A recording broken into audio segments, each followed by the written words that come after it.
Pangani oye!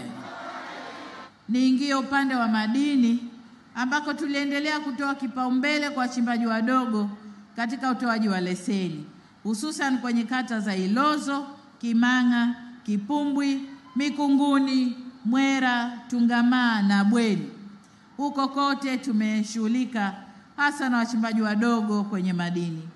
Miaka 5 ijayo, pamoja na kuongeza utafiti wa maeneo ya madini, kwa sababu katika nchi yetu, nchi nzima ni 16% tu ya nchi ndio imefanyiwa utafiti kuhusu madini.